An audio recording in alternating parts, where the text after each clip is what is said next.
Welcome back to It's Called Living, where we do a lot of cooking from scratch. Today I'm just going to show you how we make our enchiladas. Go ahead and make it comfortable for your home, but there's a cast iron skillet that I have on medium heat with a little bit of oil in the bottom, and then just some corn tortillas that we're going to crisp up or cook a little bit till they're golden brown. And we're just going to do this because we're going to dip them in the sauce, and if we don't do this, then they'll be soggy. And I'm just going to do as many as we're going to eat tonight.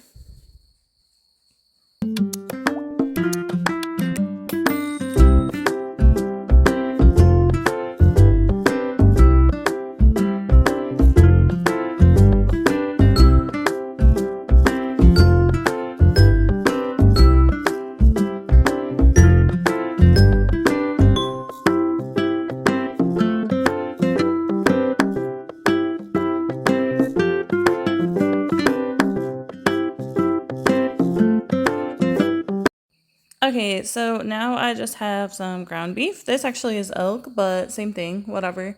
Whatever ground meat you're going to use, usually we use ground beef. This is just what I happen to pull out of the freezer. I didn't label it, so I didn't know. But anyway, so you're just going to brown this up with whatever seasonings you like. I usually use like Texjoy, which is just like a steak seasoning, I think technically, or a seasoning salt. So use whatever you like to usually season your ground beef with. You'll get a little bit of flavor from it, but mostly your flavor is coming from your sauce. So salt and pepper would be fine too here. Use whatever you want. And then we're just gonna cook this until it's browned, and then we're gonna soak up the grease.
Okay, for the enchiladas, while you're waiting for your ground beef to cook, you can shred your cheese or buy the pre-shredded cheese.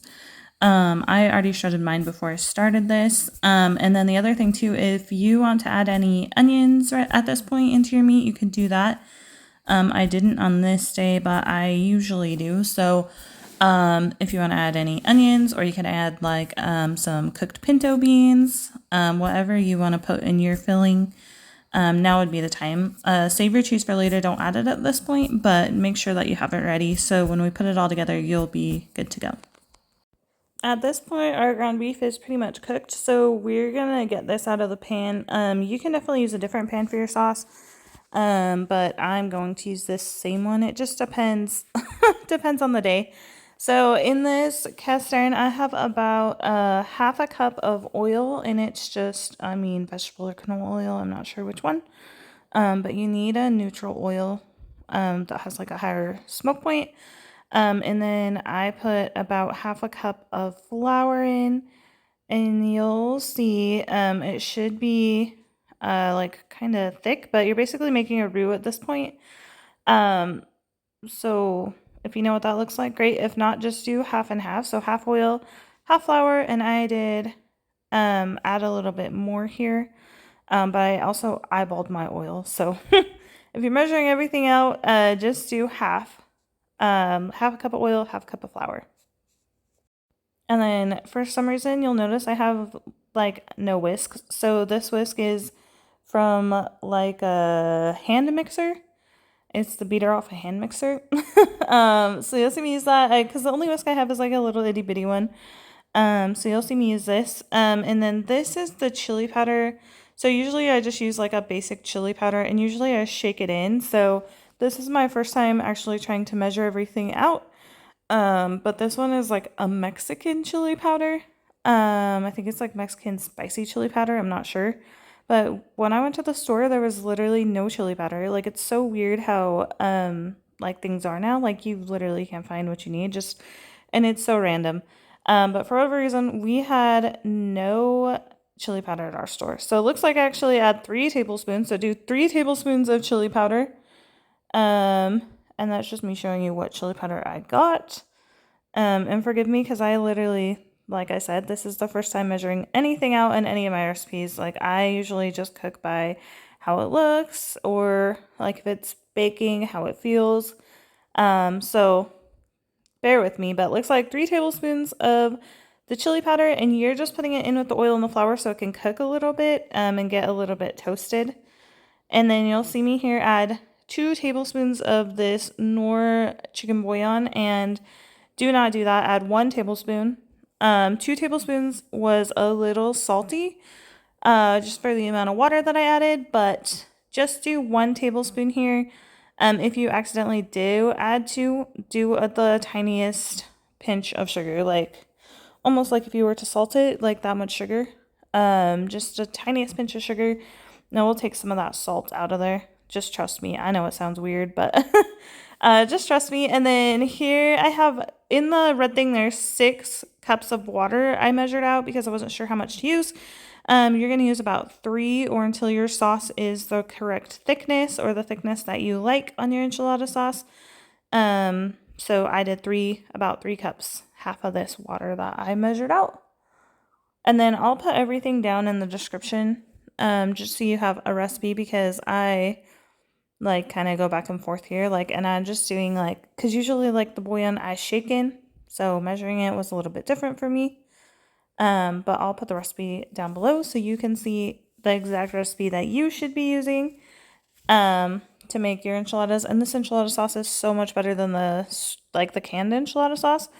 I've always made this. I've never even had canned enchilada sauce until like a couple years ago. I was in a pinch and I was like, oh, I don't have time, so I'll just grab a can. But it was horrible. We didn't even eat it. And then you can do either tomato sauce or tomato paste. So if you do tomato sauce, do this little can, the whole entire can. If you do tomato paste, do half of the little can of tomato paste, just do half of it. And then I always freeze the other half because I don't use it that often, but I don't want to waste it. So I always just put it in a Ziploc bag, put it in the freezer. So go ahead and whisk this in.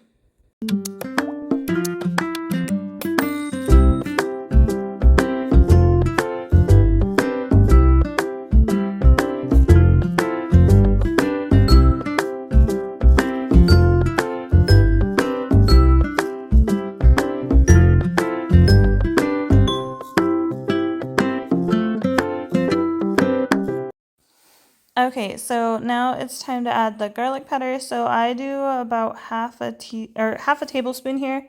Go ahead and taste it, see if it's good for your family's liking. But half a teaspoon is what I usually do here, or half of a tablespoon. There we go, tablespoon is what I usually do here. I honestly usually just sprinkle it until I like the amount that I like. I have a pretty good idea, but half a tablespoon. And this was perfect for our liking.